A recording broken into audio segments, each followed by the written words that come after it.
Hey guys, my name is Gabby, welcome back to my channel, and today I'm going to be filming the Pride Flag book tag. It is June, and it is Pride Month, and so I thought what better way to celebrate Pride Month than by doing the Pride Flag book tag. This tag was originally created by Common Spence, who is one of my favorite booktubers, and I think he made this last June, if I'm correct. I'll put the link in the description for his video if you want to check it out, because it's super cute. I just decided that I wanted to do this tag because I thought it was a really great tag, and it deals with like different colors of the rainbow representing different things. It's just a really cute book tag, so let's just jump right into it. Question number 1 is red, which represents life. And this one says, a book with a spirited protagonist, totally proud of who they are, someone who gives you life. And for that, I'm gonna have to go with Evelyn Hugo from The 7 Husbands of Evelyn Hugo, because she knows exactly who she is and she doesn't apologize for being who she is, and she's just so amazing and she gives me so much life. And this book is actually like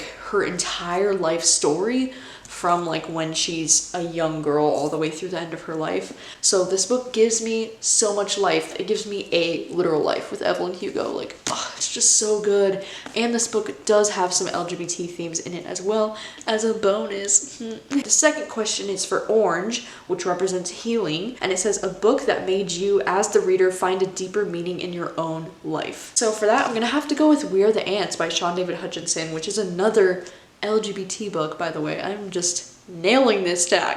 But yeah, this book actually did change my life in a way after I read it. This book just stayed with me in a way that not many books have, and it just affected me emotionally. I feel like I tend to be a very pessimistic, realistic person and not so much an optimist, but this book definitely made me feel more hopeful and more like I could be an optimist. I don't know, it just really like changed my perspective on a lot of things, and I just love it so fucking much, and it just means so much to me. The third question is yellow, which represents sunshine, and it says a book that fills you with so much joy it could brighten even your darkest days.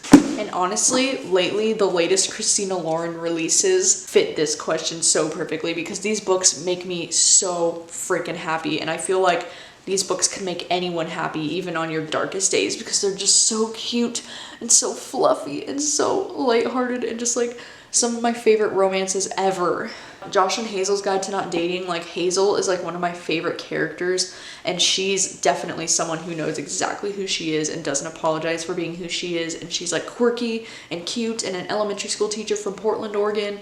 And then Josh is Korean and he's so soft and so sweet, and like they're just so cute in this book. And then this book has a little bit more feistiness to it because it's like a hate to love romance, but it takes place in Hawaii, and it's just so summery and happy and like so cute.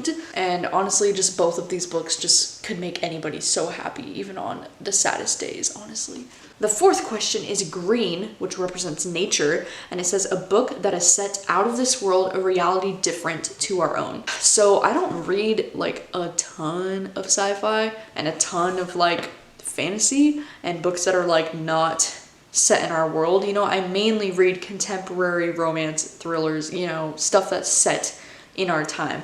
But for this, I would say Sleeping Giants is a sci-fi series that I think is like freaking amazing. I actually read the whole trilogy, like Who Even Am I? I don't know. This is a book that's kind of like, it's set in our world, but it's obviously set in like an alternate universe of our world, where like these giant things exist beneath us under the ground and we don't know they exist, and it's like really kind of like creepy and spooky. There's just so much to this story that like goes on, and the freaking plot twist at the end is like one of the best things ever. And this book is just really, really, really good. So if you're looking for a sci-fi novel, I highly recommend this one. Number 5 is blue, which represents peace, and it says a book where one of the characters finds peace with a difficult truth. For that, I have a few different answers. I think All Your Perfects by Colleen Hoover is a great example of a character finding peace with a really difficult truth, without spoiling you too much about this book. But this book deals with infertility and marriage, and how sometimes infertility can affect your marriage. Another one is Aristotle and Dante Discover the Secrets of the Universe, because Aristotle definitely confronts a lot of different hard truths in this book about his sexuality and about like his older brother who's in prison that his family no longer talks about and like refuses to talk about, find peace within the things in his life. And it's just really beautiful. It's like one of the best books of all time, and it's LGBT, and it's freaking great. The last book I would also mention for this is Fangirl by Rainbow Rowell, because I feel like in this book, Kath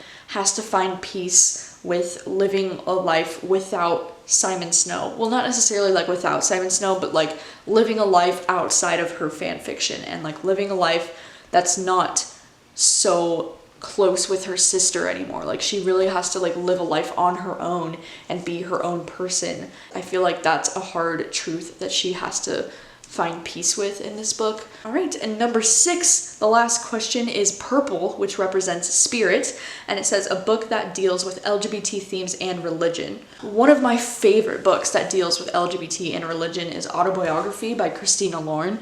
Another Christina Lauren, I know, oh my gosh. But this book is a young adult male-male romance that deals with the Mormon religion in Utah. The Mormon religion is not so accepting of LGBT relationships. Tanner and Sebastian are just like the most softest love interests ever. Like I just love them both so much, and they're so cute, and this book is so cute, but it's also very heavy because of the fact that it's dealing with religion and all the kind of hypocrisy and hatred that happens in those communities sometimes. So it is very like hard to read at times. My god, it's so cute and so precious, and Tanner and Sebastian are freaking beautiful together. Another one of my absolute favorite books of all time that deals with LGBT and religion is The Heart's Invisible Furies by John Boyne. This one is like a literary fiction, historical fiction novel that takes place in 1950s Ireland. It follows this gay man, Cyril, from his birth all the way till the end of his life. And it really talks about the Catholic Church in Ireland and how they're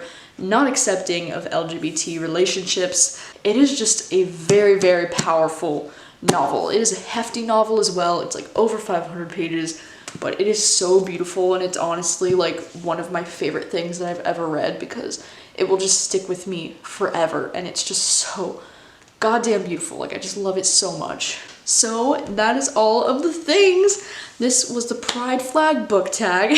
Thank you guys so much for watching as always. Let me know what your thoughts are on any of these books, if you've also read any of these books. Thank you for watching, and I will see you guys next time with a new video. Bye.